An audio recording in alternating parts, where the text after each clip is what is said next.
ಬರ್ತಕ್ಕಂಥ ಒಟ್ಟು 2 ತಾಲೂಕುಗಳು, ಒಂದು ಆಲ್ಮೇಲ ಮತ್ತು ಒಂದು ಸಿಂದಗಿ. ಈ 2 ತಾಲೂಕುಗಳಲ್ಲಿ ಹತ್ತಿ, ಮೆಕ್ಕೆಜೋಳ ಮತ್ತು ತೊಗರಿ 79,500 ಹೆಕ್ಟರ್ ಬಿತ್ತನೆ ಆಗೈತಿ. ಎಷ್ಟು ರೀ? 79,500 ಹೆಕ್ಟರ್ ಬಿತ್ತನೆ ಆಗೈತಿ. ಈ 79,500 ಹೆಕ್ಟ್ರಿಯಲ್ಲಿ ನಮ್ಮ ಕೃಷಿ ಇಲಾಖೆ ಮತ್ತು ತಹಸೀಲ್ದಾರ್ ಸರ್ವೆ ಮಾಡಿದಂಥ ಇವತ್ತು ಬೆಳೆ ಹಾನಿ ಆದಂಥ ಎಷ್ಟಪ್ಪ ಅಂತಂದ್ರೆ 49,141 ಹೆಕ್ಟರ್. ಈ 49,141 ಹೆಕ್ಟರ್ಕ್ಕೆ ಪರಿಹಾರಧನ ಬಿಡುಗಡೆ ಮಾಡ್ಬೇಕಂತೇಳಿ ಕೃಷಿ ಇಲಾಖೆ AD ಮತ್ತು JD ಅವ್ರ ಮುಖಾಂತರ ಈಗಾಗಲೇ ಸರ್ಕಾರಕ್ಕೆ ನಾವು ವರದಿ ಸಲ್ಲಿಸಿವಿ. ಸನ್ಮಾನ್ಯ ಮಾಜಿ ಶಾಸಕರಾದ ರಮೇಶ್ ಅಣ್ಣ ಬೂಸ್ನೂರವರು ನಿನ್ನೆ ಒಂದು ಹೇಳಿಕೆ ಕೊಟ್ಟಾರೆ. ಒಟ್ಟು 20% ಸರ್ವೆ ಮಾಡಿರಿ ನೀವು, 20% ಸರ್ವೆ ಆಗ್ಯದ ಬೆಳೆ ಹಾನಿಗೆ ಅಂತೇಳಿ. ಇಲ್ಲಿ ನನ್ನ ಬಳಿ ಎಲ್ಲ ರೀತಿಯಿಂದ ರೆಕಾರ್ಡ್ ಅವ. 79,500 ಬಿತ್ತನೆ ಆಗಿದ್ದು 49,141 ಹೆಕ್ಟ್ರೆ ನಾವು ಪ್ರಸ್ತಾವನೆ ಕೊಟ್ಟಿದ್ದು. ಇನ್ನು 8,500 ರೂಪಾಯಿಗಿಂತ ಹೆಚ್ಚಿಗೆ ಹೆಕ್ಟ್ರಿಗೆ ಮಾಡಂತೇಳಿ ಇವತ್ತು BJP ಅವರು ಏನು ರೈತ ಮೋರ್ಚಾದವರು ಇವತ್ತು ಪ್ರತಿಭಟನೆ ಮಾಡ್ತಾ ಇದ್ದಾರೆ. ಅವ್ರಿಗೆ ಒಂದೇ ಮಾತು ಹೇಳಕ್ಕೆ ಬಯಸ್ತಾ ಇದ್ದೀನಿ. ಈ 8,500 ರೂಪಾಯಿ ಕೊಡ್ಬೇಕನ್ನೋದು ಅನೌನ್ಸ್ ಮಾಡಿದವರು ಕೇಂದ್ರ ಸರ್ಕಾರದವರು. ಅವರು ನಿಜವಾಗ್ಲೂ ಕೇಂದ್ರ ಸರ್ಕಾರಕ್ಕೆ ಒತ್ತಾಯ ಮಾಡಬೇಕಿದು. ಯಾಕಂತಂದ್ರೆ ಇವತ್ತು ಸಿಂದಗಿ ಮತಕ್ಷೇತ್ರದಲ್ಲಿ ಅಪಾರವಾದ ಮಳೆ ಸುರಿದಾಗ ಸನ್ಮಾನ್ಯ ಉಸ್ತುವಾರಿ ಸಚಿವರಾದ MB ಪಾಟೀಲ್ರು ನಾನು ಜೊತೆಗೂಡಿ ಪ್ರತಿಯೊಂದು ಹಳ್ಳಿಗಳಿಗೆ ಭೇಟಿ ಕೊಟ್ಟು ಎಲ್ಲ ಬೆಳೆಗಳನ್ನು ಸಮೀಕ್ಷೆ ಮಾಡಿದೆವು.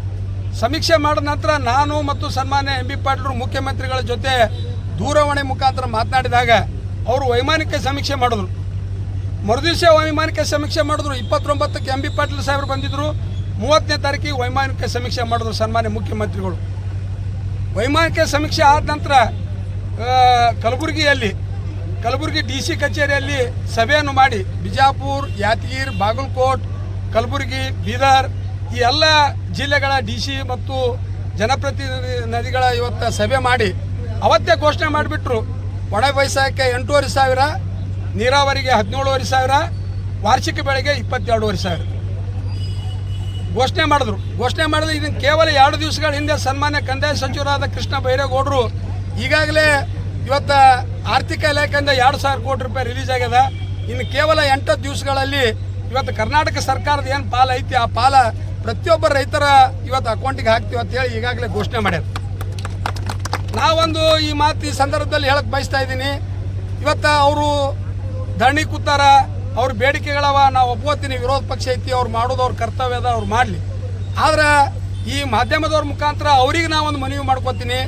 ಇದೇನು NDRF ಏನು ನಾರ್ಮ್ಸ್ ಮಾಡ್ಯಾರ ಕೇಂದ್ರ ಸರ್ಕಾರದವರು, ರಾಜ್ಯ ಸರ್ಕಾರ ಮಾಡಿಲ್ಲ. ಅದು ಏನು ನಾರ್ಮ್ಸ್ ಮಾಡ್ಯಾರ ಅಂತಂದ್ರೆ ಎಷ್ಟೇ ಹೆಕ್ಟರ್ ಜಮೀನು ಇದ್ದಂಥ ಒಬ್ಬ ಮಾಲೀಕನಿಗೆ 2 ಹೆಕ್ಟರ್ಗೆ ಮಾತ್ರ ಕೊಡ್ಬೇಕಂತೇಳಿ ನಾರ್ಮ್ಸ್ ಮಾಡ್ಯಾರ. ಆದ್ರೆ ನಿನ್ನೆ ಭಾಷಣ ಏನು ಮಾಡ್ಲತ್ತಾರ ಅಂದ್ರೆ ನೀವು 5 ಹೆಕ್ಟರ್ ಕೊಡಬೇಕು, 10 ಹೆಕ್ಟರ್ ಕೊಡಬೇಕು, 20 ಹೆಕ್ಟರ್ ಕೊಡ್ಬೇಕಂತೇಳಿ. 5 ಹೆಕ್ಟರ್, 10 ಹೆಕ್ಟರ್, 20 ಹೆಕ್ಟರ್ ಕೊಡ್ಬೇಕಾದ್ರೆ ಅಲ್ಲಿ ಕುಳಿತಂಥ ಎಲ್ಲ ಧರಣಿ ನಿರತ BJP ಮುಖಂಡರು ಮತ್ತು ಕಾರ್ಯಕರ್ತರು, ಜನಪ್ರತಿನಿಧಿಗಳು ಕೇಂದ್ರ ಸರ್ಕಾರಕ್ಕೆ ಒತ್ತಾಯ ಮಾಡಬೇಕು. ಏನು 2 ಹೆಕ್ಟರ್ ಏನು ನಾರ್ಮ್ಸ್ ಮಾಡಿರಿ, ಈ 2 ಹೆಕ್ಟರಿಂದ 5 ಹೆಕ್ಟರ್, 10 ಹೆಕ್ಟರ್ ಮಾಡ್ರಿ ಅಂತೇಳಿ ಸನ್ಮಾನ್ಯ ಪ್ರಧಾನಮಂತ್ರಿ ಮೋದಿಜಿ ಅವರಿಗೆ ಮತ್ತು ಸನ್ಮಾನ್ಯ ಕೇಂದ್ರದ ಕೃಷಿ ಸಚಿವರಿಗೆ ಅವರು ಒತ್ತಾಯ ಮಾಡಬೇಕು. ಅದ್ರ ಜೊತೆಗೆ ಮನೆಗಳು ಬಿದ್ದಿದ್ದು ಇವತ್ತು ಸಿಂದಗಿ ತಾಲೂಕಿನಲ್ಲಿ 370 ಮನೆಗಳು ಬಿದ್ದಾವೆ. ಸಿಂದಗಿ ತಾಲೂಕಿನಲ್ಲಿ ಒಟ್ಟಾರೆಯಾಗಿ ಸಿಂದಗಿ ತಾಲೂಕಿನಲ್ಲಿ 320 ಮನೆಗಳು ಹಾನಿಯಾಗಿದ್ದು. ಇದ್ರಾಗ ಅರ್ಹರು ಎಷ್ಟಪ್ಪ ಅಂತಂದ್ರೆ 163 ಮಂದಿ. ಅದ್ರಾಗ 94 ಮಂದಿಗೆ ಮನೆ ಬಿದ್ದವರಿಗೆ 6,500 ರೂಪಾಯಿ ಈಗಾಗಲೇ ಪೇಮೆಂಟ್ ಮಾಡೈತಿ. ಅದ್ರ ಜೊತೆಗೆ 20ರಿಂದ 50% ಏನು ಮನೆಗಳು ಬಿದ್ದಾವ ಅವ್ರಿಗೆ 30,000 ರೂಪಾಯಿದಂಗೆ ಪೇಮೆಂಟ್ ಮಾಡೈತಿ.